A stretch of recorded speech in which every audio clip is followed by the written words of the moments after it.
अस्सलाम वालेकुम dear viewers, how are you? Fine.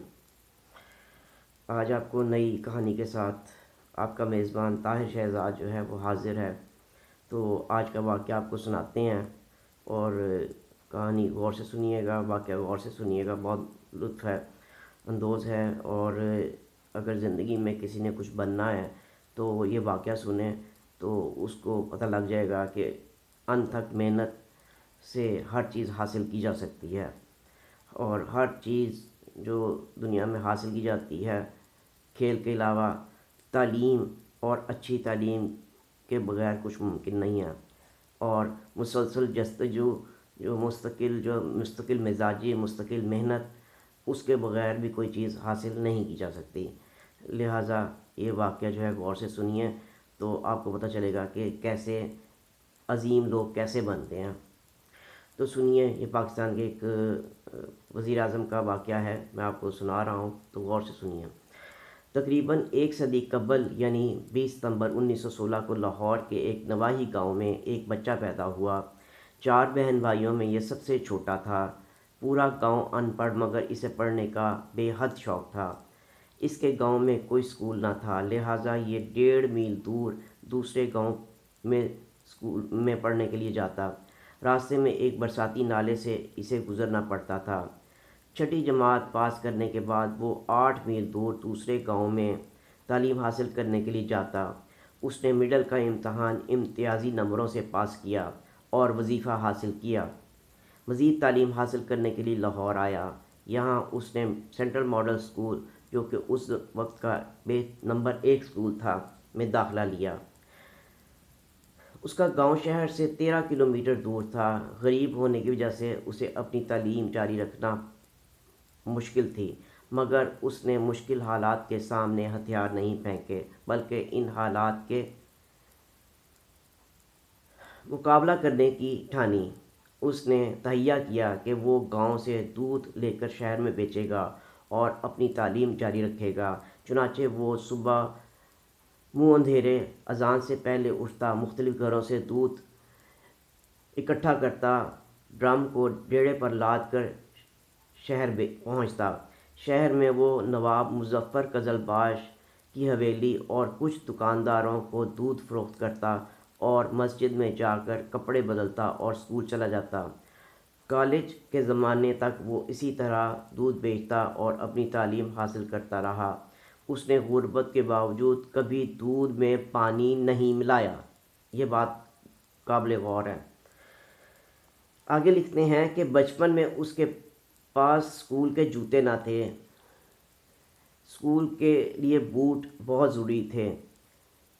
जैसे तैसे करके उसने कुछ पैसे जमा करके अपने लिए जूते ख़रीदे। अब मसला ये था कि अगर वो गांव में भी जूते पहनता तो वो जल्दी घिस जाते। चुनाचे वो गांव से वालिद की देसी जूती पहन कर आता और शहर में जहाँ दूध का बर्तन रखता वहाँ अपने बूट कपड़े में लपेट कर रखता और अपने स्कूल के जूते पहनकर स्कूल चला जाता। वालिद सारा दिन और बेटा सारी रात नंगे पाँव फिरता। 1935 में उसने मैट्रिक में नुमायाँ पोजीशन हासिल की और फिर Islamia college, railway road, Lahore में दाखिला लिया। अब वो अपने तालीमी अखराजात पूरे करने के लिए गांव से रेड़े पर दूध लाता और शहर में फ़रोख्त कर देता। इस काम में कभी उसने आड़ महसूस ना किया। फर्स्ट ईयर में उसके पास कोट ना था और क्लास में कोट पहनना लाजिम था। चुनाचे उसे क्लास से निकाल कर गैर हाज़िरी लगा दी जाती। इस मामले का इल्म असातिज़ा को हुआ तो उन्होंने इस ज़हीन तालिब इल्म की मदद की। इस नौजवान को पढ़ने का बहुत शौक़ था। 1939 में इसने बीए ऑनर्स किया। ये अपने इलाके में वाहिद ग्रेजुएट था। ये नौजवान इस दौरान जान चुका था कि दुनिया में कोई भी काम आसानी से सर अंजाम नहीं दिया जा सकता। कामयाबियों और बेहतरीन कामयाबियों के लिए अनथक मेहनत और तगो दो लाजमी अंसर है। मुआशी दबाव के तहत बीए के बाद उसने बाटापुर कंपनी में کلرک کی نوکری کر لی۔ چونکہ اس کا مقصد اور گول لا یعنی قانون پڑھنا تھا، لہٰذا کچھ عرصہ بعد کلرکی چھوڑ کر قانون کی تعلیم حاصل کرنے لگا اور 1946 میں LLB کا امتحان پاس کر لیا۔ 1950 سے باقاعدہ پریکٹس شروع کر دی۔ اس پر خدمت خلق اور آگے بڑھنے کا بھوت سوار تھا۔ اس نے لوگوں کی مدد سے اپنے علاقے میں کئی تعلیمی ادارے قائم کیے۔ اس جذبے کے تحت 1965 میں مغربی پاکستان اسمبلی کا الیکشن لڑا اور کامیاب ہوا۔ پیپلز پارٹی کے روٹی کپڑا اور مکان کے نعرے سے متاثر ہو کر اس میں شامل ہوا۔ 1970 میں پیپلز پارٹی کے ٹکٹ پر MNA منتخب ہوا اور نواب مظفر قزلباش کے بھائی کو، جن کے گھر یہ دودھ بیچا کرتا تھا، شکست دی۔ 1971 میں ذوالفقار علی بھٹو کی پہلی کابینہ میں وزیر خوراک اور پسماندہ علاقہ جات بنا۔ 1972 کو پاکستان کے سب سے بڑے صوبے پنجاب کا وزیر اعلیٰ بنا۔ وزارت اعلیٰ کے دوران اکثر رکشے میں سفر کرتا، اپنے گورنر مصطفیٰ کھر کے ساتھ نباہ نہ ہونے کی وجہ سے استعفیٰ دے کر ایک مثال قائم کی۔ 1973 میں اقوام متحدہ میں پاکستانی وفد کی قیادت کی اور 1973 میں وفاقی وزیر قانون و پارلیمانی امور کا قلمدان سونپا گیا۔ 1976 میں وفاقی وزیر بلدیات و دیہی امور مقرر کیا۔ 2 دفعہ اسپیکر قومی اسمبلی بنا اور 4 سال تک انٹرنیشنل اسلامک یونیورسٹی کا ریکٹر رہا۔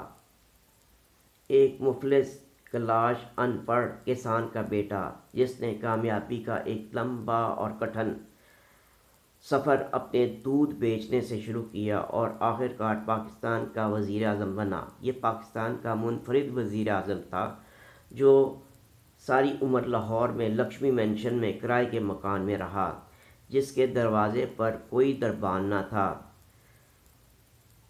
جس کا جنازہ اسی کرائے کے مکان سے اٹھا، جو لوٹ کسوٹ سے دور رہا، جس کی بیوی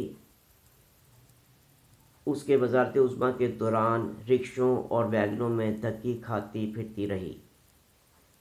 میرے قارئین اور میرے ہم وطنوں، ملک معراج خالد تاریخ کی ایک عہد ساز شخصیت تھے۔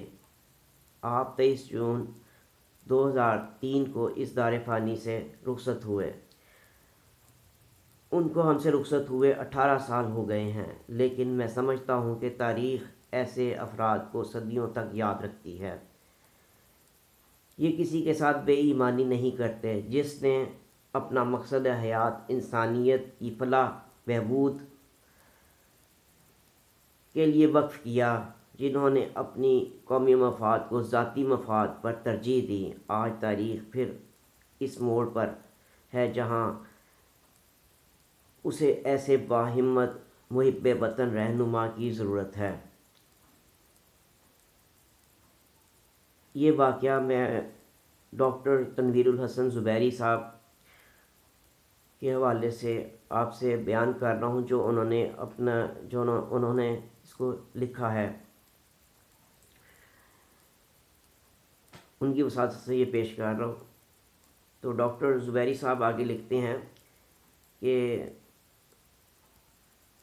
ان کی ایک عزیزہ جو حج پہ گئیں اور حج سے واپسی پر ملک معراج خالد کے لیے زمزم، کھجوریں اور بینسن ہیجز کا ڈبی ایک جو ہے وہ ان کے لیے لے کر آئیں۔ تو ملک معراج خالد نے زمزم اور کھجوریں شکریہ کے ساتھ وصول کر لیں اور بہت مسرور ہوئے، مگر بینسن ہیجز کا پیکٹ شکریہ سے لوٹا دیا اور بولے، اماں میں تو K2 سگریٹ پیتا ہوں، ولایتی سگریٹ میری قوت خرید سے باہر ہے، میری عادت بگڑ جائے گی، اور سگریٹ کی ڈبی ان کو واپس کر دی۔ اللہ تعالیٰ مرحوم کے